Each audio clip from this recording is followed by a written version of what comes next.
Fletcher Cleaves on the brink of realizing his lifelong dream, had it all taken away in an instant when a driver who was texting at the time of the accident rammed into the car that Cleaves was driving. Fletcher Cleaves is with us now on SportsCenter. Thank you so much for coming here. Thank you guys for having me. Fletcher just told us this is his first trip to the East Coast. Had been to D.C. before and spent last night where? Times Square is amazing. Yeah. Anybody who's never been should go. It's definitely on a bucket list. Your story is incredible, and anybody that watches it can't help but be moved by it. What is it like for you to watch the recreation of that accident, and what do you most remember about that day? That day, the most I remember was actually that practice. I was doing pretty well. Me and my Dane Mullins, who was in the EXO cars with me, we were doing pretty well, and Coach Freeze just told us, you guys are doing great. Keep it up. We're going to be, quote-unquote, make the bus, which will become part of the traveling team. And so me and Dan were just at Buffalo Wild Wings celebrating, I guess, getting ready for the game on Thursday, the first NFL game of the season.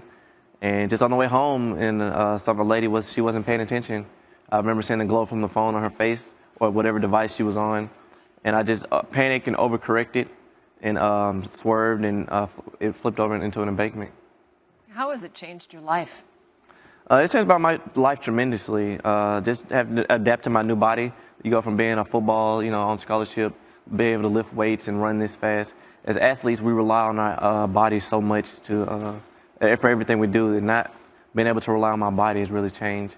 I was telling them it took me about 20 minutes to I dropped a bottle of orange juice the other night, and it took me about 20 minutes to pick it up off the ground. Wow. It's just, just get used to different things, just adapt. You haven't let the accident define you, and although it ended your football career, tell the audience the injuries that you suffered and how you've worked to overcome what happened to you on that day. When the accident happened, the roof caved in and it broke my neck. I'm a C5, C6 injury, quadriplegic, and the accident just changed me tremendously. I was thankful that my parents instilled education inside me. My high school coach always told us that, football is going to end one day for everybody. So you have to have something to rely on. So thankfully, I took my education seriously, and just graduated from the University of Memphis with a computer science degree, and currently working in IT, so I'm enjoying it. Good for you. Well done. Well done. What is your message? My message that AT&T and myself are just trying to get across is that, texting and driving, or, no text, post, glance, or email is worth a life. It can wait. Eyes on your phone, not on the road. Just realize that a car is not a toy. So whenever you're operating heavy machinery, you just want to be paying attention.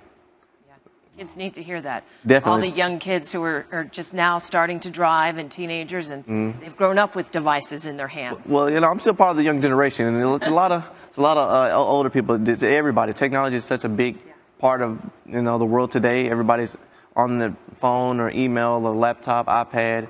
Just whenever you're behind the wheel, just take it seriously. Well, think of Fletcher. It can wait. Definitely. It can wait. Fletcher, it's a pleasure to meet you. Thank you, Continued guys. Success.